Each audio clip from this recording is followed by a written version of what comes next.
Hello everyone. आज के इस वीडियो में आज के इस क्लास में हम लोग पढ़ेंगे फिजिक्स क्लास 10th। चैप्टर का नाम है प्रकाश का परावर्तन। All question will be MCQ. तो शुरू करते हैं। पहला प्रश्न आपके स्क्रीन पर।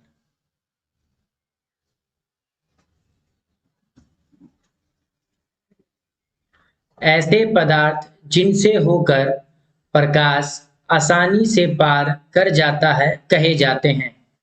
ऐसे पदार्थ जिनसे होकर प्रकाश आसानी से पार कर जाता है कहे जाते हैं। ऑप्शन ए में है पारदर्शी पदार्थ, बी में अपारदर्शी पदार्थ, सी में पारभासी पदार्थ, डी में बटर पेपर। तो इसका आंसर हो जाएगा ऑप्शन नंबर ए यानी क, पारदर्शी पदार्थ।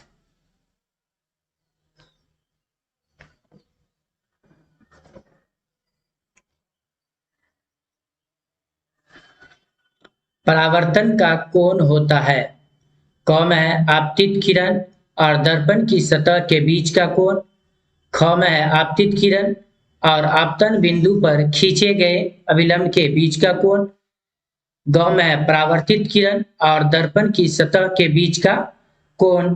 घ में है परावर्तित किरण और आपतन बिंदु पर खींचे गए अभिलंब के बीच का कोण। तो इसका आंसर हो जाएगा ऑप्शन नंबर घ।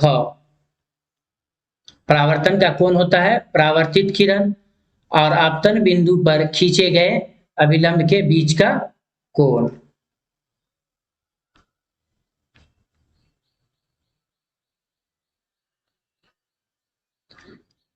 किस दर्पण द्वारा किसी वस्तु का वास्तविक प्रतिबिंब मिल सकता है। किस दर्पण द्वारा किसी वस्तु का वास्तविक प्रतिबिंब मिल सकता है। ऑप्शन ए में है समतल दर्पण द्वारा, बी में अवतल दर्पण द्वारा, सी में उत्तल दर्पण द्वारा, डी में तीनों प्रकार के दर्पणों द्वारा। तो इसका आंसर हो जाएगा ऑप्शन नंबर बी यानी ख, अवतल दर्पण द्वारा।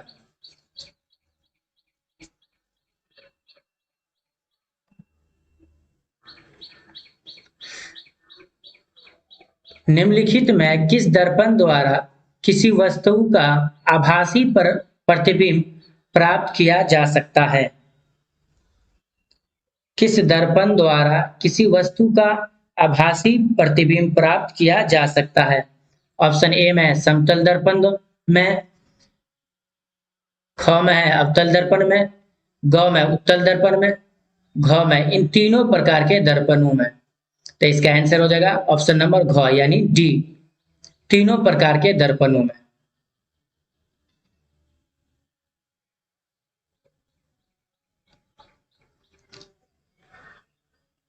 वस्तु से छोटा और आभासी प्रतिबिंब किस दर्पण से प्राप्त होता है।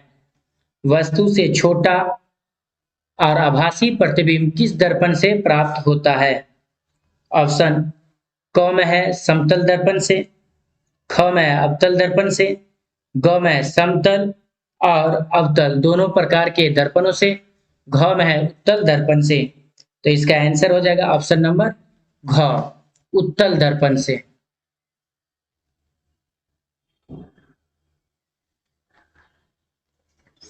किसके द्वारा एक बिंदु स्रोत से समांतर किरण पुंज मिल सकता है। किसके द्वारा एक बिंदु स्रोत से समांतर किरण पुंज मिल सकता है। ऑप्शन ए में है अवतल दर्पण, ख में है उत्तल दर्पण, ग में है दोनों, क और ख दोनों, घ में इनमें से कोई नहीं। तो इसका आंसर हो जाएगा ऑप्शन नंबर क यानी ए, अवतल दर्पण।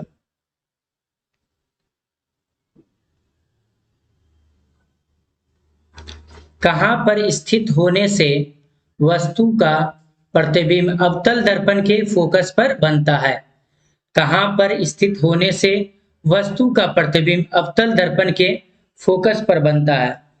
क में है फोकस पर, ख में है वक्रता केंद्र पर, ग में है ध्रुव पर, घ में है अनंत पर। तो इसका आंसर हो जाएगा ऑप्शन नंबर घ, अनंत पर।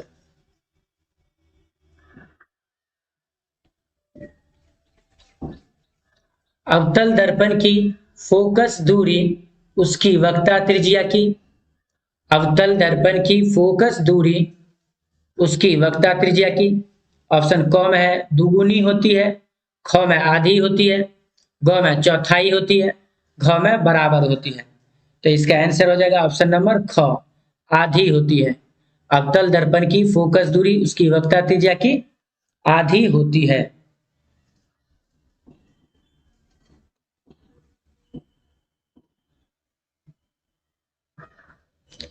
एक अवतल दर्पण में वस्तु की स्थिति फोकस और ध्रुव के बीच हो तो प्राप्त प्रतिबिंब होगा। ऑप्शन ए में है वास्तविक और बड़ा, ख में है वास्तविक और छोटा, ग में है आभासी, काल्पनिक और बड़ा, घ में है आभासी और छोटा। तो इसका आंसर हो जाएगा ऑप्शन नंबर ग, आभासी, काल्पनिक और बड़ा।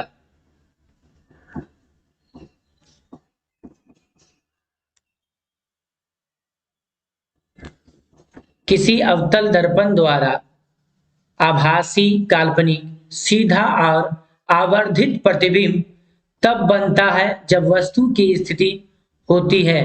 ऑप्शन ए में है वक्ता केंद्र पर, बी में वक्ता केंद्र से परे, ग में है फोकस और वक्ता केंद्र के बीच, घ में है दर्पण के ध्रुव और उसके फोकस के बीच। तो इसका आंसर हो जाएगा ऑप्शन नंबर घ यानी डी, दर्पण के ध्रुव और उसके फोकस के बीच।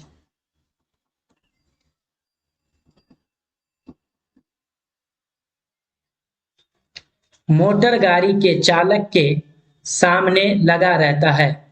मोटर गाड़ी के चालक के सामने लगा रहता है। ऑप्शन ए में समतल दर्पण यानी क में, ख में है उत्तल दर्पण, ग में अवतल दर्पण, घ में एक पतला लेंस। तो इसका आंसर हो जाएगा ऑप्शन नंबर ख यानी बी, उत्तल दर्पण में मोटर गाड़ी के चालक के सामने लगा रहता है उत्तल दर्पण।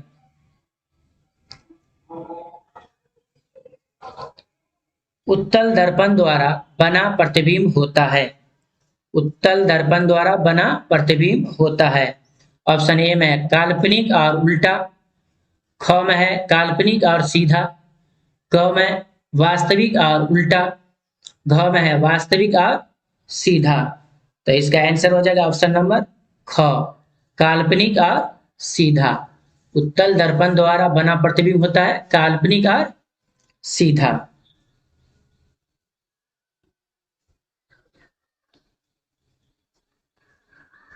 उत्तल दर्पण द्वारा बना प्रतिबिंब होता है।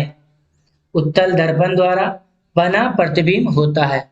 ऑप्शन क में है हमेशा सीधा, ख में हमेशा उल्टा, ग में सीधा भी और उल्टा भी, घ में है इनमें से कोई नहीं। तो इसका आंसर हो जाएगा ऑप्शन नंबर क, हमेशा सीधा। उत्तल दर्पण द्वारा बना प्रतिबिंब होता है हमेशा सीधा।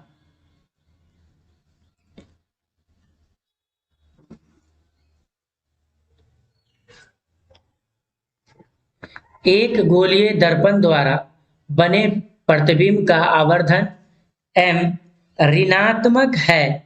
इसका अर्थ यह है कि प्रतिबिंब क में वस्तु से छोटा, ख में वस्तु से बड़ा, ग में सीधा है, घ में उल्टा है। तो इसका आंसर हो जाएगा ऑप्शन नंबर घ, उल्टा। एक गोलीय दर्पण द्वारा बने प्रतिबिंब का आवर्धन m ऋणात्मक है। इसका अर्थ यह है कि प्रतिबिंब उल्टा होगा।